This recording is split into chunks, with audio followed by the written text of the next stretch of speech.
Primero, en principal, digamos, para entender la tectónica de placas, hay que saber que hubo dos teorías que la formaron, digamos. La teoría de Wegener, no sé cómo se dice bien, pero bueno, él fundó la teoría de la derivada continental. Y, Deriva. o sea, de la deriva continental. O sea, la idea de que los continentes encajan como piezas, digamos, en un rompecabezas, principalmente se originó con el desarrollo de los mapas mundiales, que eran más o menos precisos. Pero bueno, eso tampoco se le dio mucha bola hasta 1915, cuando Alfred Wegener, que es meteorólogo y geofísico alemán, publicó El origen de los continentes y los océanos. Y bueno, en este libro él estableció como los principios básicos de la hipótesis de la deriva continental, en el cual sugirió que en el pasado había existido un supercontinente único, en la próxima diapo.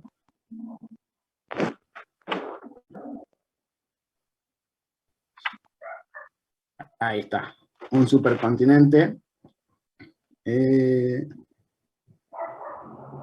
supercontinente único denominado Pangea, que Pan viene de todo y Gea de tierra.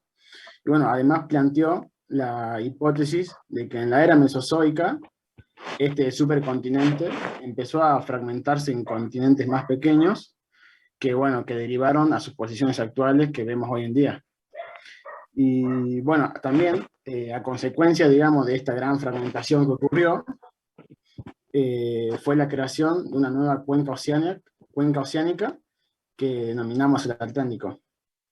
La primera vez, digamos, que Wegener tuvo esta idea de la deriva continental fue cuando observó, digamos, que en la parte de los Estados Unidos se podía observar notable semejanza, digamos, que existía entre las líneas de costa que estaban situados a los dos lados del Atlántico, digamos, ponen que Estados Unidos y África.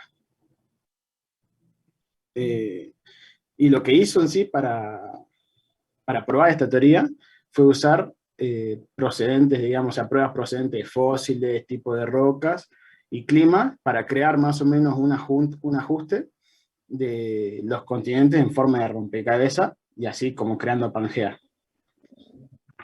La próxima diapo, ahí está. Como evidencia Leo, paleontológica, yo estoy hablando, ¿sí? Santi. hola Santi. ¿Sí?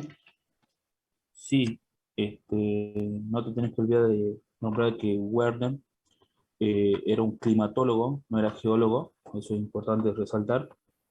Y él, estudiando la ruptura de los hielos del Ártico, es que se le ocurre la teoría de la deriva continental al ver que encajaban los continentes. Después, para Claro, sí, fundamentar su teoría, justamente lo que vas a exponer ahora. claro, sí, eso lo digo después, o sea, uno describe los tres, digamos, que usó como para fundamentar la idea esa. O sea, el primero, digamos, era las evidencias paleontológicas, en el cual Wegener citó documentos en el cual organismos fósiles que se habían encontrado en diferentes masas continentales, como por ejemplo esta del Mesosaurus, que es esta que se ve acá abajo, en la parte azul, que fue encontrado tanto en el este de Sudamérica como en el sur de África.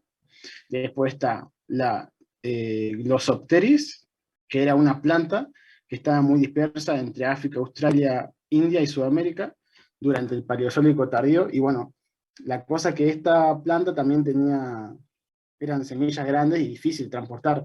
Entonces, como que no tenía mucho sentido que estén en diferentes lugares, sino que eran muy lejos, digamos, esos lugares.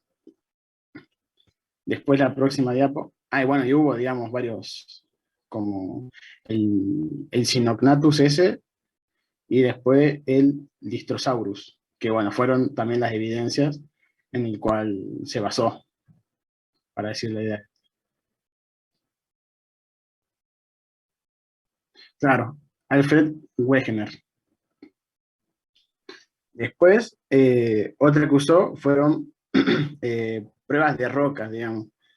Eh, a ver, Wegener encontró pruebas de rocas ígneas de Brasil que se parecían mucho en sentido de la antigüedad con rocas encontradas en la parte de África Y también, digamos, eso fue una de las tantas, pero la más importante fue eh, el cinturón montañoso que comprende los Apalaches, por esta zona, digamos, que está orientado al noreste, en el este de Estados Unidos, y bueno, y desaparece por la costa de Terranova, que la costa de Terranova es esta que estoy señalando acá, no sé si pueden ver, abajo, Sí, sí, ahí a ver, vemos. agarro el lapicito, acá mira, esto, esa es la costa de Terranova, desaparece ahí, y bueno, y vuelve a aparecer en las islas británicas y escandinavas, que es esto, digamos, acá, toda esta parte, vuelve a aparecer acá. Y la próxima diapo eh, nos muestra, digamos, esto que decía recién Fede, digamos, que bueno, en el sur de África y en Sudamérica se encontraron capas de sedimento que bueno, eran transportados por los glaciares de la misma edad, así como en la India y en Australia. No sé si Fede quiere decir algo más de esto, porque de esto no dije mucho, de los ¿Puedes, glaciares. puedes repetir esto de los glaciares? Sí, Fede, por favor. O sea, en sí lo que le tiene que quedar claro es que están compartiendo un mismo pasado geológico estos tres continentes, bueno, cuatro, estamos hablando de Oceanía, África, Sudamérica, Antártida y bueno, por supuesto la India. Al compartir un mismo pasado geológico, la fauna también, y la flora y fauna también va a corresponder justamente a apoyar esa teoría. Pero bueno, lamentablemente Werner ha muerto sin que el aval de la comunidad geológica lo acepte. Pasaron Ah, décadas hasta que lo aceptaron. sí, ahí está. Y la próxima diapo. Bueno, después de eso va el Bueno, gran debate, digamos, que era que, que bueno, no aceptaban todavía la teoría de Wagner, y bueno, una de las principales razones por la que no la podían aceptar, más que nada, era que no podían identificar un mecanismo que sea capaz de mover los continentes a través del planeta. Y bueno, Wagner en sí primero sugirió dos ideas de mecanismos posibles, digamos, para la deriva continental, y bueno, uno de ellos era la fuerza gravitacional que la Luna y el Sol ejercen sobre la Tierra, y bueno, que esto también provoca lo de las mareas.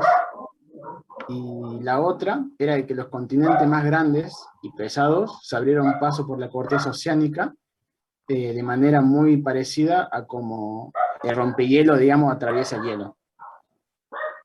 Después también, en 1928, Arthur Holmes propuso un mecanismo, digamos, que fue como el más aceptado que lo que había hecho Wegener para la deriva continental, sugiriendo que las corrientes de convección que actúan dentro del magma eran las responsables de la propulsión, digamos, del continente a través del planeta.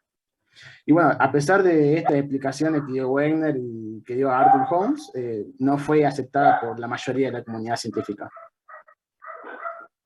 La próxima diapo. Bueno, como dije hace rato, para entender la tónica de placas, primero había que saber la teoría de la deriva continental, y también otra que la formó, digamos, en sí la tectónica de placa, fue la hipótesis de la aparición del fondo oceánico, que bueno, fue hecha por Harry Hess. Y esta surgió porque, bueno, después de la Segunda Guerra Mundial, oceanógrafos se embarcaron por un periodo y, bueno, como que empezaron a obtener imágenes mucho mejor, digamos, de la que tenías antes, de grandes extensiones del fondo oceánico. Y bueno, a partir de estos estudios que han hecho, llegaría el descubrimiento del sistema global de dorsales oceánicas que separan los continentes, que serpentea en los principales océanos. Uno de los segmentos de esta estructura interconectada, que se extiende, digamos, por el centro del Océano Atlántico, que sería esta, cierto que no me ven, acá, que sería acá, y bueno, se sitúa ahí, digamos, y por eso se le denomina la dorsal centroatlántica. Y bueno, también fue importante el descubrimiento de un valle de Rift central que se extiende en todo lo largo de la dorsal esta centroatlántica, Y estructura, digamos, que prueba también que las fuerzas tensionales apartan activamente la corteza oceánica de la cresta de la dorsal, o sea, que la empujan así. Bueno, Santi, además, ¿sí? este, bueno, te doy una acotación de la aplicación que me daba el profe antes. Sí, sí. Este, después de la Segunda Guerra Mundial, estamos hablando de Guerra Fría, ¿sí? Ajá, En Guerra Fría hubo un desarrollo tecnológico importantísimo, justamente por la carrera armamentística que había entre los países, ¿sí? sí, Hablemos de Rusia y Estados Unidos, lo cual exigía que haya un mapa topográfico de la superficie de los océanos, porque necesitaban tener una buena cartografía por el tema de los submarinos. El otro punto claro, está en que competían para ver las pruebas nucleares. Una bomba nuclear crea justamente ondas sísmicas que pueden ser detectadas, y se necesitaba tener un registro de toda la actividad sísmica del planeta. Por eso, las cadenas montañosas con volcanes activos en las dorsales mesoceánicas, correspondidas también con todos los movimientos sísmicos y telúricos de las profundidades de los océanos, crearon justamente este patrón de costura de béisbol alrededor de claro, la Tierra. sí. Sí, de verdad, esos ejemplos tan buenos. Yo, la verdad, lo leí en el Tarbook, pero los omití, lo que me está diciendo. O sea, decía, digamos, que los oceanógrafos tenían como nuevos instrumentos, digamos, para el estudio, y bueno, también mencionaba eso que decís de las dorsales centroatlánticas, que tenían forma, digamos, de costura de pelota de béisbol. Pero sí, también decía eso. Y, y bueno, aparte de esta, o sea, se observó, digamos, que esta dorsal oceánica también estaban caracterizadas por un intenso volcanismo y un elevado flujo térmico. Pero bueno, luego de toda esta investigación que lograron ver, Harry Hess incorporó estos hechos descubiertos a una hipótesis que después se llegaría a llamar expansión del fondo oceánico. Y bueno, en este artículo, él proponía que las dorsales oceánicas estaban localizadas sobre zonas de ascenso convectivo en el manto.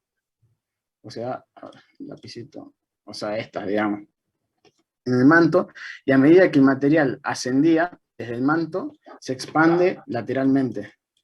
Otra vez así.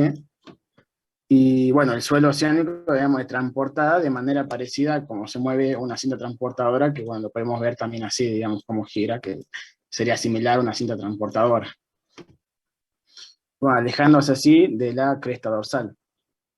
En estos puntos, las fuerzas tensionales fracturan la corteza, o sea, son fuerzas que empujan hacia afuera, igual que la flesta que señalé acá, y eso proporciona vías de intrusión magmática para que suba el mismo magma que está fluyendo por debajo, y ahí genera nuevos fragmentos, digamos, de corteza oceánica. Por lo tanto, a medida que el suelo oceánico se aleja de la cresta de la dorsal, es sustituido por nueva corteza. Y bueno, ahí está. Después sigue Leo, creería. Sí. Yo voy a volver un poquito al magnetismo para explicarle, o sea, ya que tienen los conceptos básicos que se requieren para entender un poco más lo que era este debate entre teorías y cuál iba a ser aceptado, ¿no? en la comunidad científica en ese contexto histórico, porque había que entender muy bien el contexto, ya que no se estaba en una opinión pública pacífica, sino que había una competencia por las teorías desarrolladas. El paleomagnetismo es una disciplina que, bueno, está dentro del geomagnetismo. ¿Qué nos decía esta teoría? Que había una migración aparente de los polos en el tiempo geológico. Es decir, que el polo magnético, nuestro polo magnético conocido hoy en día, no estuvo ahí siempre. Es decir, fue migrando, y lo podemos ver acá en estos ejemplos que nos muestra de cómo hubiese sido ese movimiento. Tenemos en millones de años el movimiento que se realizó desde el punto rojo hasta el punto verde, que se considera hoy en día nuestro polo magnético norte. Esto nos explicaba que a medida que se movían esos polos, los minerales ferromagnéticos contenidos en el material rocoso también iba a tener un nuevo orden, se iban a tratar de reacomodar apuntando a ese nuevo norte magnético, que es lo que vendría o derivaría, mejor dicho, en un movimiento de los continentes estos que antes formaban Pangea. Bueno, un dato curioso que es que en 3,6 millones de años hubo 9 inmersiones en las posiciones de los polos, o sea que en este preciso momento también se está realizando un cambio de polos, ya que estos están en una migración constante y su orden es caótico. Y bueno, ya con eso, entendiendo esto, eso se llama deriva polar. El movimiento aparente, que es el segundo punto en esta diapositiva, es lo que yo decía, el movimiento que tenían estas nuevas, los continentes respecto del nuevo orden magnético por la reacomodación, por decirlo así, de los minerales ferromagnéticos contenidos en su roca. No sé si se me está escuchando así. Eso no me termina de cerrar la relación que hay entre los minerales ferromagnesios con los polos, digamos. Lo voy a tratar de dibujar acá. Por favor. Nosotros tenemos una roca que va a estar compuesta por diferentes minerales. Teniendo diferentes puntos de minerales ferromagnéticos, estos al enfriarse en la nueva roca se van a horizontalizar buscando siempre un norte magnético, como una brújula. Si por ejemplo el norte magnético está acá, si este norte magnético migra hacia acá, tiene esta migración, los minerales contenidos en esta roca van a buscar un nuevo orden, es decir, en vez de horizontalizarse hacia este norte, van a buscar este norte, como una aguja o una brújula. Esto se trataba de buscar una explicación a lo que era el movimiento que hubo, porque ya estaba la teoría, como decíamos, de Wegener, que no siempre los continentes y las rocas estuvieron en esa posición. Por eso es que se buscaba de tratar otras alternativas, ya que su teoría no fue muy aceptada en ese tiempo. No sé si ahí se explicó mejor. Sí, me quedó clarísimo. Bueno. Con esto, a ver, ¿qué pasa que no se mueve ahora? Ahí. Con esto pasamos a lo que derivaría ya con las contribuciones de Wegener, de Hess y la teoría del paleomagnetismo, derivaría en una nueva tectónica de placas, una teoría de tectónica de placas, donde nosotros vamos a abordar puntos bastante importantes, como ser los modelos geoquímicos y dinámicos, los contactos y los bordes, y el ciclo de Wilson. A ver, para ver. No sé por qué no se mueve.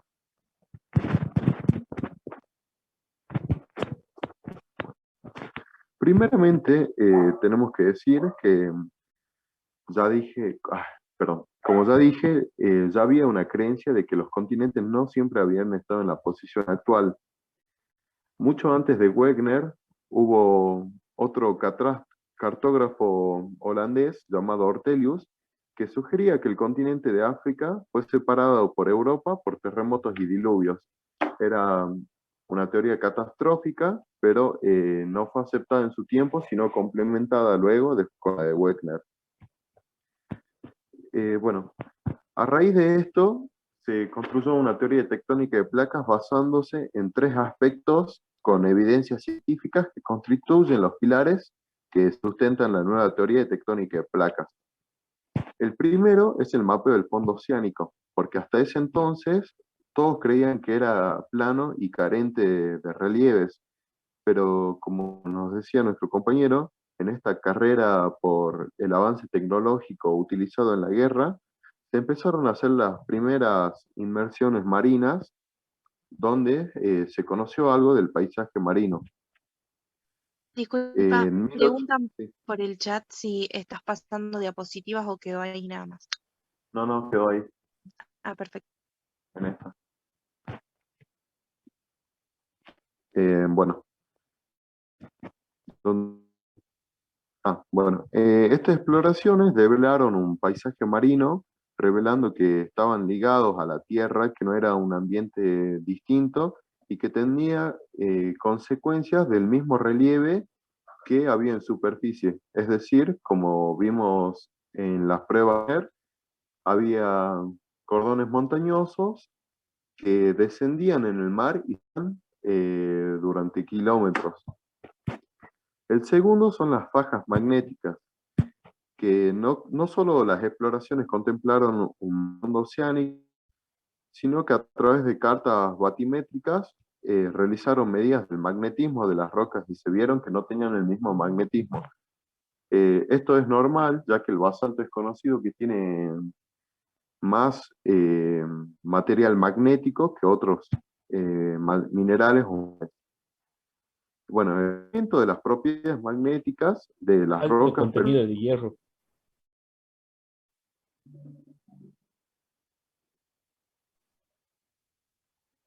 No escuché bien.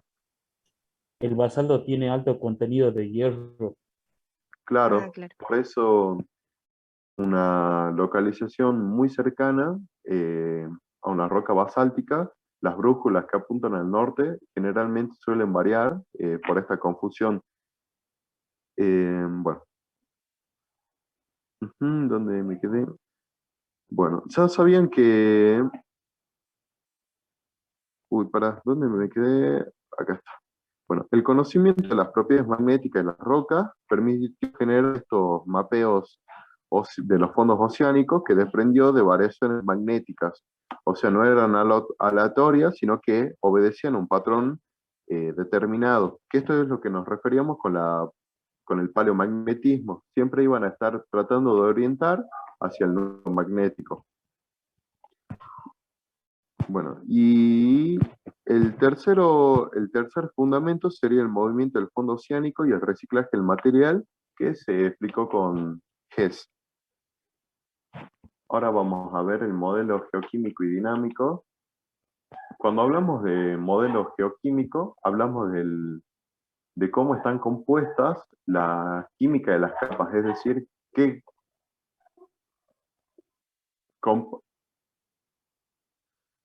las capas. La capa externa de la Tierra comprende la corteza y el manto superior. Bueno, estas forman un estrato relativamente rígido y frío, que está constituido por materiales cuyas composiciones químicas son notablemente diferentes, pero que actúan en una sola unidad y se comportan de manera frágil ante la deformación. Ya vamos a hablar de lo que es deformación y elasticidad de la roca. Bueno, a esta unidad que estamos diciendo bastante rígida se la denomina litósfera, que tiene un grosor aproximado entre 100 y 250 kilómetros. Debajo de estas cordilleras mesoceánicas, la litósfera tiene un grosor un poco más de los 100 kilómetros. Acá, a ver, ¿dónde estaba la foto? En estas dorsales, la litósfera puede alcanzar un grosor mucho mayor a 100 kilómetros, que sería el máximo.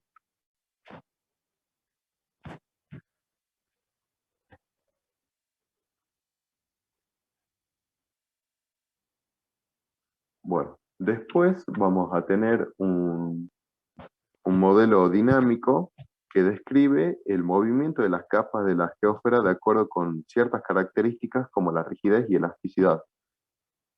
Vamos a tener en primer aspecto, a ver, no se mueve esto, no sé por qué. Me aguanto en un ratito que sí.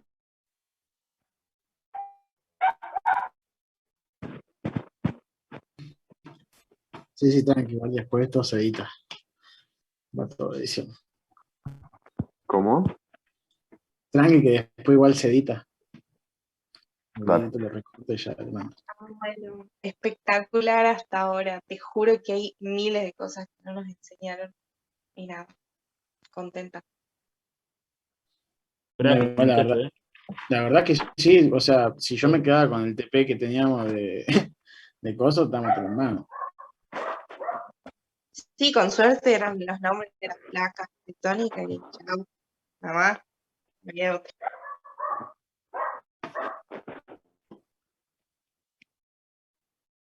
A ver, ¿dónde?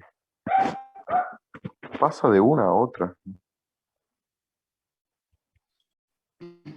¿Qué falta una diapositiva? ¿No te deja pasar o...? Sí, la que agregué recién. Sí.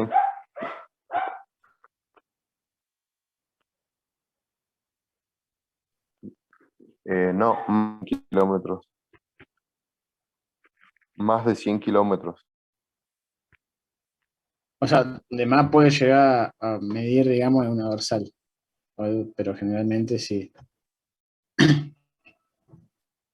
¿A qué te referís con dorsal? ¿Cómo? ¿A qué te referís con dorsal? A ver, yo te digo, dorsal era eso que mostramos recién, viste, de la dorsal atlántica, que yo te decía que era lo que está en medio en el Océano Atlántico, Claro, sí, sí, pero sí. la definición, ay, te juro que la busqué y la puse, pero no dije. Disculpame, yo te Pero lo digo. básicamente es donde sale, donde se crea, ¿cómo se llama? Eh,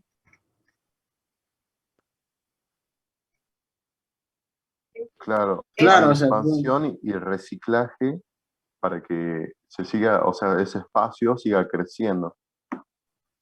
¿por qué Bueno, reciclaje no es cuando hay subducción? ¿Eso no es reciclaje?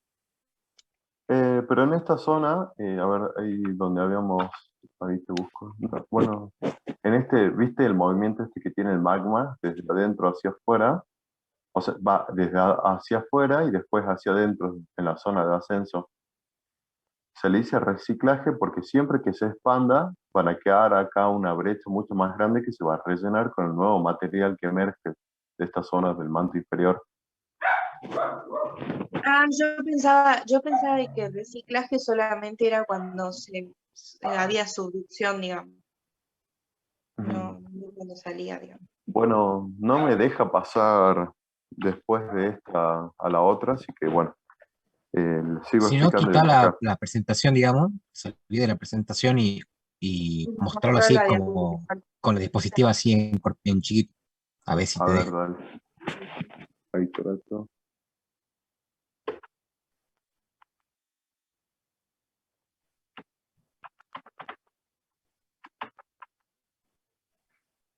Che, Marquito, ¿te la sabías esta de que los minerales ferromagnesianos apuntaban al norte? No. Yo tampoco. Bueno, sigo desde acá, ¿no? Entonces, vamos, primeramente, entonces vamos a tener una corteza, que va a ser la capa más externa de la Tierra, que es posible distinguir dos tipos de corteza. La oceánica, que es más densa, pero de menor grosor, compuesta principalmente por basalto, y la continental, que es menos densa, pero más gruesa, formada mayormente por granito. Luego vamos a tener un manto, que es una capa intermedia de la Tierra, que tiene elementos componentes como silicio, magnesio, aluminio, oxígeno y hierro. Y está dividida en dos regiones, el manto superior y el manto inferior. El manto superior es menos denso que el inferior, pero presenta una mayor fluidez ante el movimiento. Luego vamos a tener un núcleo que también va a estar dividido, que es la capa más interna de la Tierra, y se divide como el núcleo externo, que se encuentra en estado líquido y está compuesto por hierro y níquel en mayor medida, y el núcleo interno, que se encuentra en estado sólido y está formado únicamente por hierro. Después, bueno, ese es el modelo químico, geoquímico. Y el modelo dinámico, vamos a tener una litósfera, que es la capa más externa, y se encuentra formada principalmente por roca en estado sólido, por lo que su comportamiento es rígido y está dividida en fragmentos que se desplazan y encajan entre sí. Luego tenemos una astenósfera, que va a tener más o menos un grosor entre 75 y 100 kilómetros, que se ubica bajo la litosfera y está compuesta por rocas que debido a las condiciones de temperatura y presión se encuentran en estado viscoso, y esto ocasiona un efecto de flotación de la litosfera sobre la astenosfera. Más abajo vamos a encontrar la mesósfera, que se caracteriza por ser rígida debido a las elevadas presiones y a la que es sometida. Y por último vamos a tener la endósfera, que es la capa más interna del modelo dinámico, que está compuesta por dos subcapas: el núcleo externo, que es líquido, y el núcleo interno, que comparte eso, que es sólido, debido a las elevadas presiones y mayormente compuesto por hierro. Ahora vamos a lo que es límites y contactos, que acá pusimos una ilustración más o menos para que puedan distinguir bien los tipos de límites cuando son divergentes, convergentes y límite transformante. Vamos con el ejemplo más conocido, límite divergente, que en ¿Leo? esta zona. ¿Estás mostrando? No, Porque- no pasó la diapo, creo. Claro que hay. Bueno, Ahora, ahí. Sí, ahí sí. Sí, ahora sí. ahí está. Bueno, sorry. Vamos a empezar con el ejemplo más conocido o más cercano a nosotros, que es un límite convergente, que se da en la zona, toda la cadena montañosa de los Andes, que sigue hasta Norteamérica. Vamos a tener más acá en el choque de la placa de Nazca con la sudamericana. La placa que es más densa, la placa de Nazca, se va a hundir sobre la placa sudamericana, lo que va a causar un desplazamiento vertical de la placa sudamericana, generando un cordón montañoso que, bueno, lo conocemos como los Andes. ¿Se entendió? Sí. Sí. Bueno, ahora vamos a ir a un límite divergente. Esto se origina si las placas se separan causando un ascenso de magma bajo la superficie, lo que ocasiona una renovación del material de la corteza. Es decir, estas dos capas se van a expandir hacia los costados y va a haber una ascensión de magma. Este magma va a crear un nuevo suelo y este proceso se va a repetir formando un nuevo terreno. Y luego tenemos los límites divergentes, los límites transformantes, que se generan cuando dos placas paralelas se deslizan horizontalmente entre sí y provocan una sismicidad como resultado. Esto se da mucho en esta zona de la placa Australia o India con la placa Antártida, ya que esta zona es una zona sísmica bastante importante.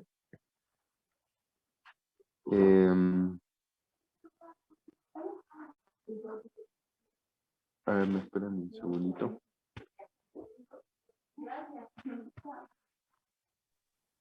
Santi, la pregunta. Sí. Estos símbolos que están acá, ¿puede ser que nos enseñaron con los dientitos por ahí? ¿Cómo, Que nos cómo? indique cuál es la que se hunde. ¿Viste ese, ay, ¿cómo se No, el llama? convergente, dice. El límite, Sí, Puedo decir que los viste que dígitos tiene, apuntan hacia eso, la si eso me indica, más.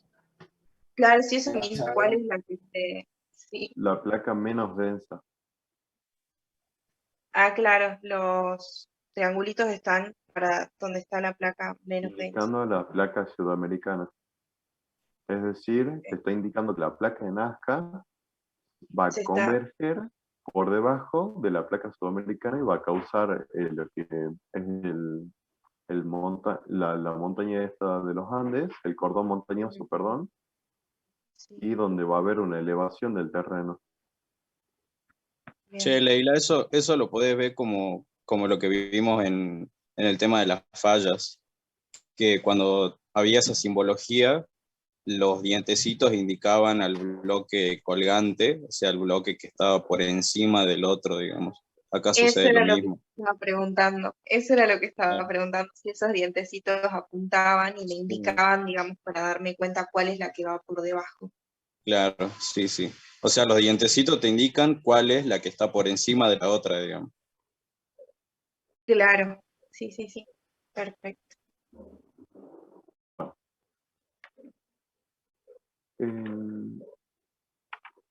No sé por qué no cambia o si cambia.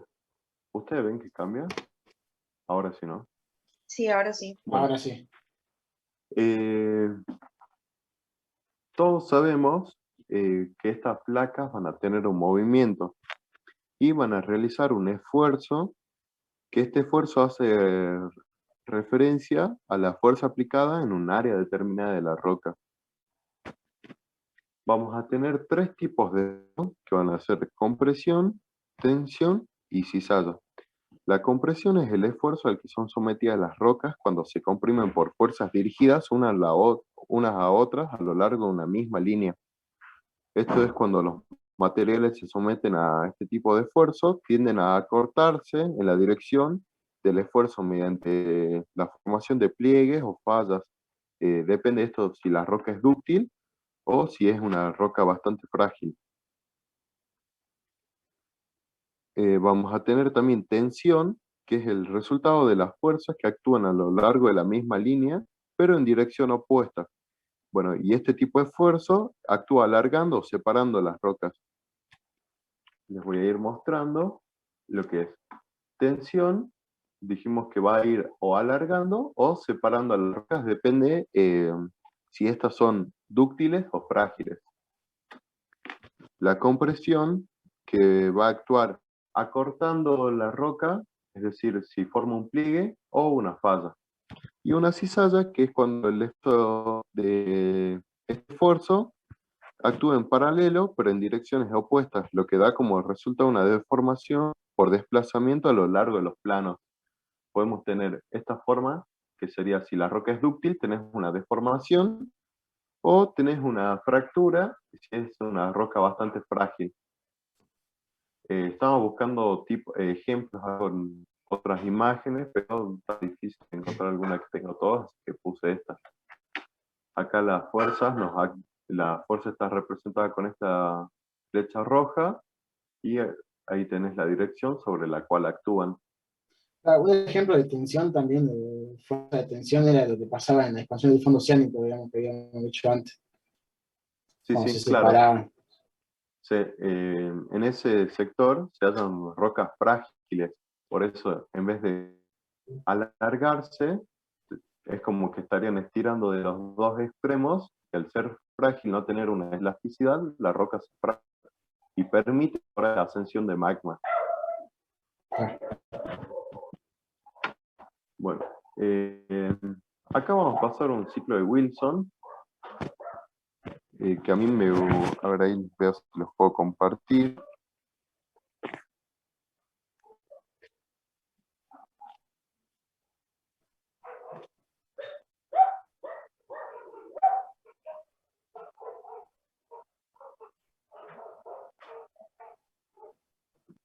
A ver, no. Bueno, a ver, va texto por acá. No sé si lo puedo poner.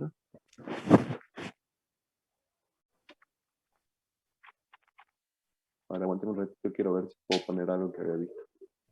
Sí, sí, tranquilo.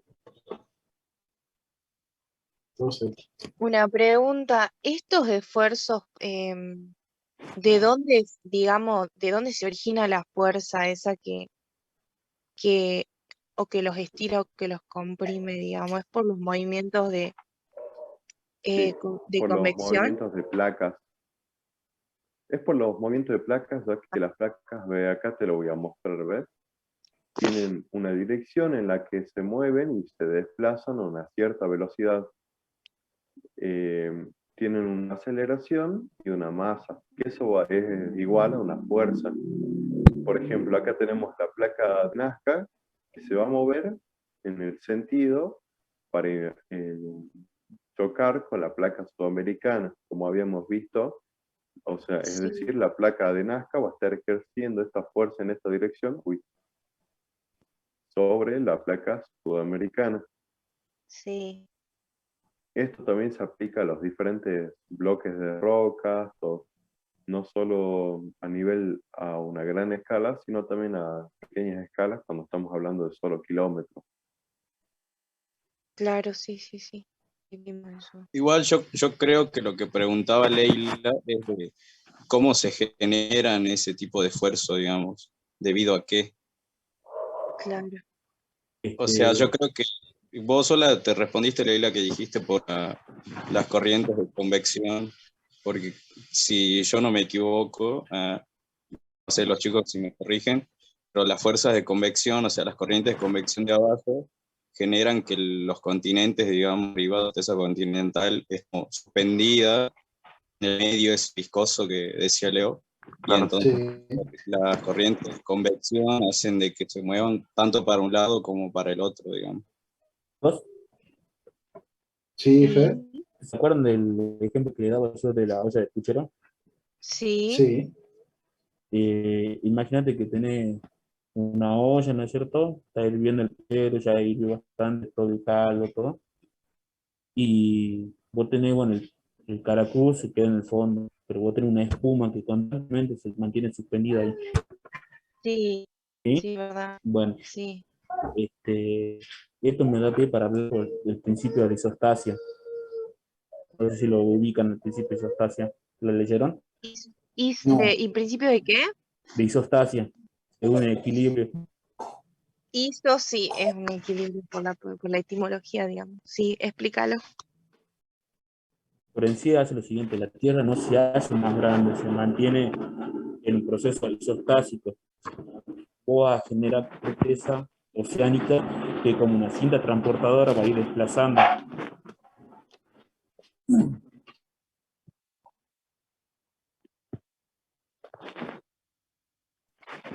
Claro, eso era como que por un lado se iba expandiendo y por el otro lado se va metiendo para abajo. O sea, es como que Claro, la corteza obviamente no se va a oceánica, expandir siempre al ser porque si más no se pesada, agrandaría. va a subductar debajo de la corteza continental. En el caso de los Andes centrales, todo, que vos tenés cómo se va metiendo la placa de Nazca debajo de la placa de Sudamérica, ¿no es cierto? Y ahí vas a tener el proceso de un borde convergente del tipo oceánico versus continental. En el caso que tengas continental versus continental, vas a tener cadenas montañosas como la del Himalaya, ¿no es ah, sí, cierto? es verdad. En el caso que tengas oceánica contra oceánica, vas a tener arcos insulares como las islas de Japón. Eso creo que los Sí, es ejemplos verdad. así también, eso no hay que olvidarse porque por ahí los profes son muy rompepelota con los ejemplos. No, es que sí, sí. sí, sí nos preguntan eso. Sí. Y bueno, borde transformante, la falla de San Andrés, borde transformante de la placa ibérica también. Sí, los ejemplitos de eso le van a dar una banda de puntos. Sí, sí, sí, eso están en las preguntas. ¿Sí? Sí, tal cual. De una. Y bueno, el tema Dale. de un borde distensivo, por ejemplo, el Valle del Ruiz, creo que ya Ah, tienen, claro, sí, sí. Ese sí, Sí, eh, sí lo sabía. y siempre hablan con la terminología de acortamiento de corteza, por ejemplo, adelgazamiento de corteza, cuando uno tiene una dorsal centrooceánica, hay un Sí, adelgazamiento de corteza, lo cual provoca que salgan a la superficie un magma de tipo básico, es un magma más denso y pesado, que genera una corteza, y sabemos que la corteza oceánica se funde constantemente, o sea, llega un punto en que se subducta y chao corteza oceánica. Por eso la corteza oceánica siempre es mucho más joven que las cortezas continentales. claro. Las cortezas continentales pueden llegar a superar en algunos casos los, los 2.0 gigamillones de años, o sea, sí. 2.000 millones de años bastante, 3.000, son las casas que se tienen. Mm, Sí, dale. Bueno, muchas gracias, Fede, también por ayudarnos, porque a veces sí está bueno que contribuyan. Por ejemplo, eso yo no lo sabía, para ser sincero. Sí, no, sí, tampoco. Bueno, sigo desde el ciclo de Wilson. Bueno, el ciclo de Wilson es un elemento que nos trata de explicar o explica la evolución de los diferentes procesos geológicos enmarcado en lo que estamos viendo en la teoría de la tectónica de placas, considerando estos eventos geotectónicos como etapas que se suceden de forma consecutiva a través del tiempo. Esto sería algo así muy relacionado a lo que es tiempo geológico, donde vamos a tratar de buscar los procesos que como nos cuenten la historia de lo que sufrió este sector al cual vamos a estudiar a través del tiempo a la actualidad. De lo primero, o mejor esto lo voy a dejar al último para darle tema, seguir con el próximo tema. Vamos a arrancar con el hotspot y la formación de un domo.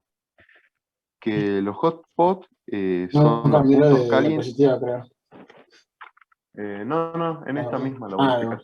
Sí, sí. Ahí está. No. Son alteraciones de los patrones de convección que es donde se produce una pluma mantélica. Esta pluma mantélica es una anomalía de calor, una ascensión de magma donde la astenosfera se levanta desarrollando el adornamiento que le llaman de la corteza. Es decir, como una intrusión donde hay una fusión parcial y donde en el hotspot va a haber una constante actividad volcánica, donde no necesariamente vamos a tener una expulsión de magma.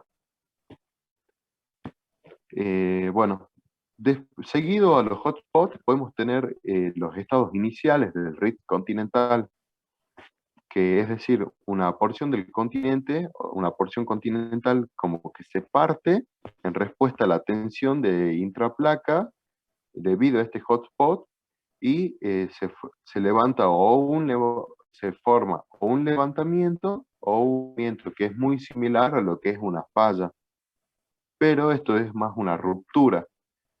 Un ejemplo muy bien desarrollado de esto es el rift de África Oriental, que se ve claramente la diferencia de altura que hay entre una porción de intraplaca con la otra, que bueno, está elevada y se la distingue muy bien. Después de este estado vamos a tener un estadio avanzado del rift continental, donde ocurre una sedimentación continental que es reemplazada por sedimentación marina, es decir, en la parte donde tenemos el hundimiento intraplaca, vamos a tener una sedimentación marina de estos de arrecifes.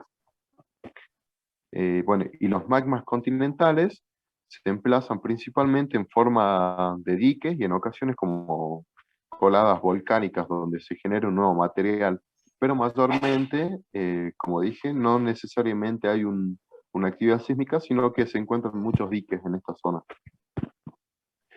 Después tenemos la apertura de una cuenca oceánica, que esto está muy relacionado a lo que es Hess y su teoría, donde durante este estadio la apertura del piso oceánico es más evidente.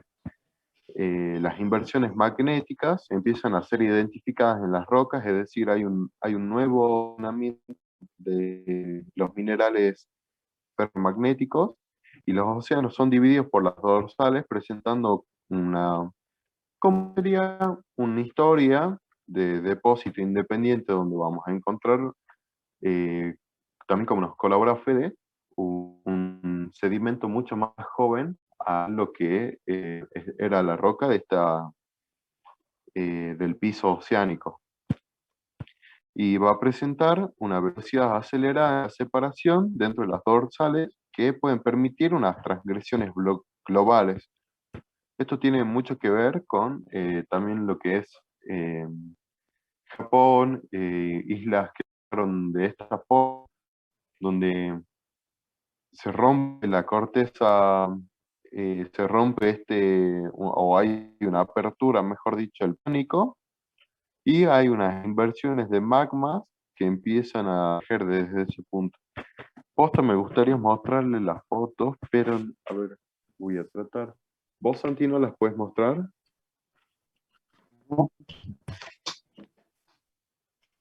¿Qué imagen? Las de el ciclo de Wilson. O sea, vienen a ser estas de las que hablé, pero hay un mejor. Por ejemplo, acá tenemos la formación del rift, la expansión del fondo oceánico. Acá vemos que lo que estaba diciendo se separa y da un paso a una ascensión de magma. Bueno, la zona de subducción, que ya habíamos hablado, ¿No? plegamientos, que esto, sí, Tengo una pregunta. sí. ¿El rift continental es como lo mismo que la dorsal oceánica? O sea, ¿sería parecido? Nada más que está que no está en el océano, sino que está en, El rift le da paso a una ¿cómo dorsal, se a la llama? apertura de un fondo oceánico. El paso Claro, previo. O a que la corteza continental se va a empezar a fractura, los bloques van a empezar a caer, se va a adelgazar la corteza y va a empezar a salir cada vez más magma básico, más básico, formando oceánica. Esa corteza oceánica, al ser más pesada que la continental, va a tender a desplazar hacia los lados y va a provocar la apertura de los océanos. Es lo que pasó en América del Sur y África. O sea que, o sea que son lo mismo, digamos, el rift y la dorsal oceánica. No. el paso El rift vos anterior, vas a tener evidencia de fallas normales. Ya en la dorsal vos lo que vas a tener simplemente el vulcanismo, en este caso de océano subacuático, ¿me entendés? Pero ya no vas a ver las evidencias de las fallas normales porque toda esa corteza va a ser la, los depósitos de basalto, basalto, basalto. En cambio, en el rift vos sí vas a tener evidencias de fallas normales, por ejemplo. Ya, porque sabes que me confunde de que la dorsal oceánica está en el océano, o sea, y este rift no. porque hubo en su momento, puede haber estado bajo, o sea, haber sido un piso oceánico, no un fondo, pero sí un piso, eh, o una costa marítima, y luego hubo una ascensión, movimiento de placas, y lo conocemos y lo vemos como hoy en superficie. Claro, claro, lo vemos como superficie. Claro. Bueno, después también podemos encontrar subducción, que es una producción de una nueva corteza oceánica que es balanceada por la destrucción en las zonas, para no sé cómo decirlo, para no repetir subducción. Al aumentar la edad del piso oceánico, este se enfría y eventualmente hace más denso, y lo hace suficientemente denso como para subducir debajo de una corteza más liviana. Es lo que decíamos. O sea, a ver, me voy a poner acá el punterito.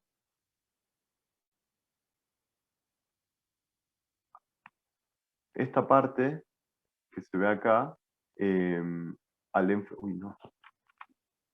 Al enfriarse todo este nuevo material de la actividad que hubo, producir que esta corteza sea más densa que, por ejemplo, esta, lo cual va a producir una subducción, ya que en la subducción la placa más densa subduce sobre la placa menos densa. Bueno, esto va a generar, eh, no, perdón, si esa subducción excede la tasa de apertura del piso oceánico, este océano que vemos acá va a empezar a cerrarse, es decir, va a tener un espacio cada vez, va a ser menos ancho, por así decirlo. Y el material que use en el contacto crea lo que se conoce como una cuña de acreción o un prisma acrecional. Vendría a ser lo que está en, a ver, no, lo que se encuentra acá en amarillo, o en esta parte son zonas que no están en contacto con la subducción, pero que tienden a formarse muchas veces con depósitos. Después pasado este proceso, vamos a encontrar un proceso de colisión que nos va a cordilleras de plegamiento. Corteza continental, que es demasiado ligera para seguir con la zona, desarrolla una colisión continental. Se genera una deformación intensa, mucho mayor al arco continental, lento y no continuo. Y bueno, es generar una cadena montañosa nueva en la zona de mayor deformación, se le llama zona de sutura, que bueno, esto podría ser eh, donde hoy en día lo conocemos a los Alpes.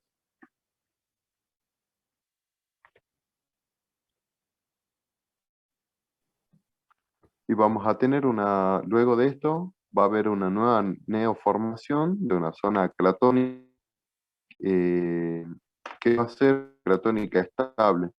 Y con eso pasamos al tema de las zonas cratónicas.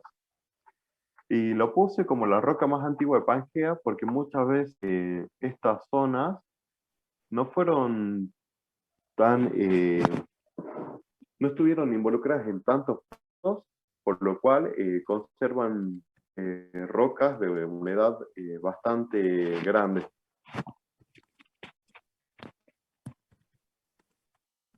A ver, no sé si se me escucha o no, porque como se quedan callados me hacen explayar.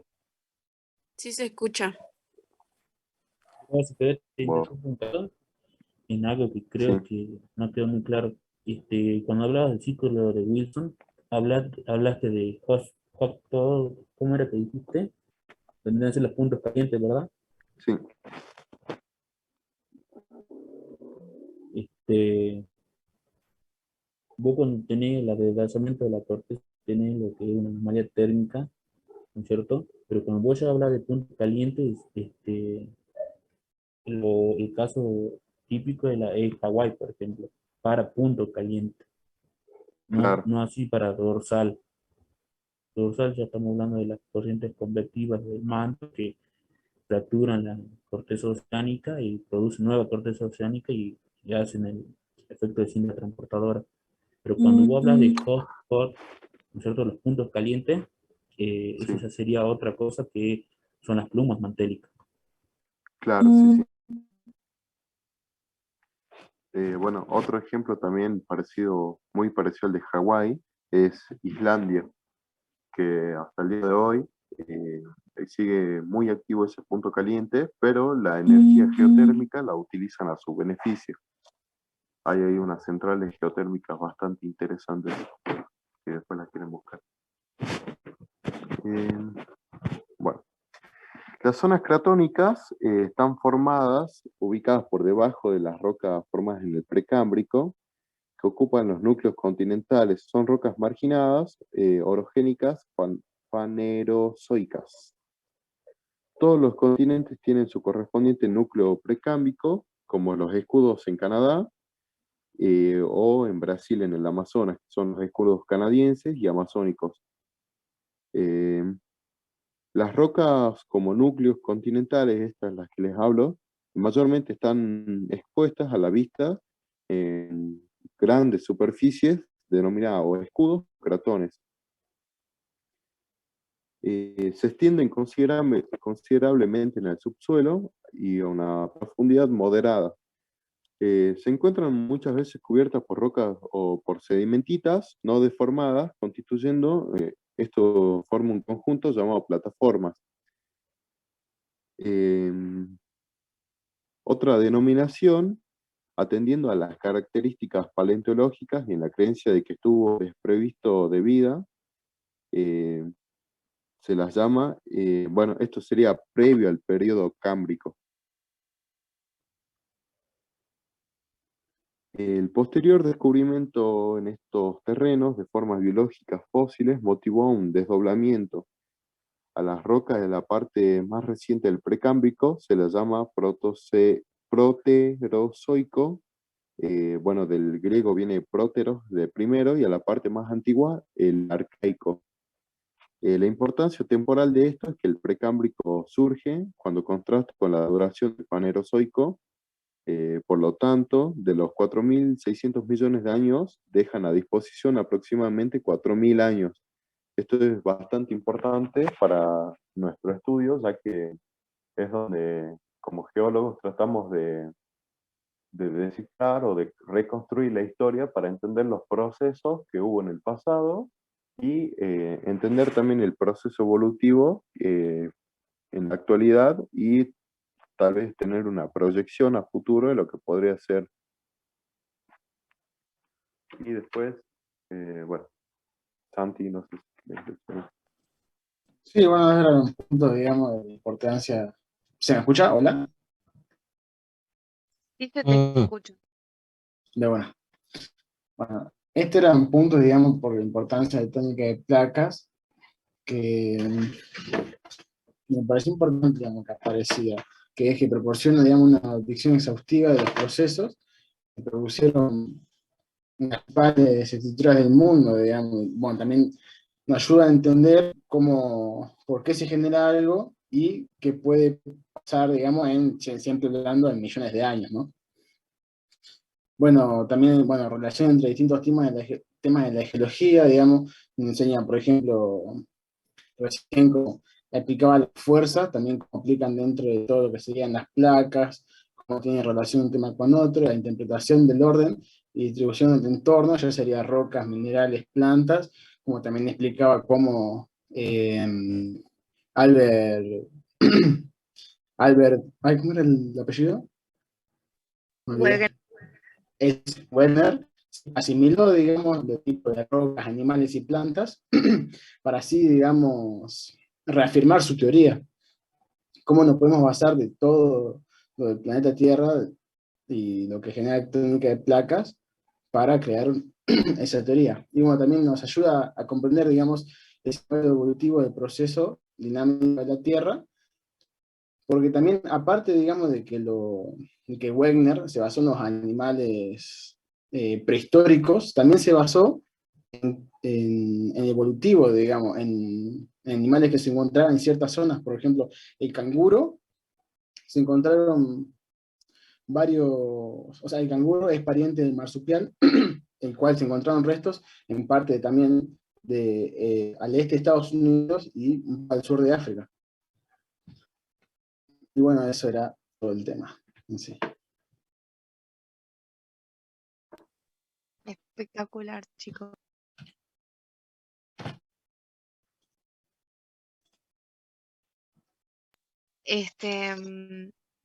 No me acuerdo qué cosas nos preguntaron en el coloquio de este tema. Estaría bueno para que no nos atrasemos, ya vimos 3 temas hasta ahora. Yo me voy a fijar si tengo las preguntas que nos hicieron de esto, a ver si hoy la podríamos responder así tranqui, todo. Otra cosa, Fede, muchísimas gracias por tus aportes y ¿sabes lo que sí te iba a pedir? Porque nosotros ahora tenemos que hacer un viaje y no entendí qué es lo que tenemos que ver. Me mandaste Lu, bueno, Lourdes mandó. Y bueno, eso lo vamos a leer y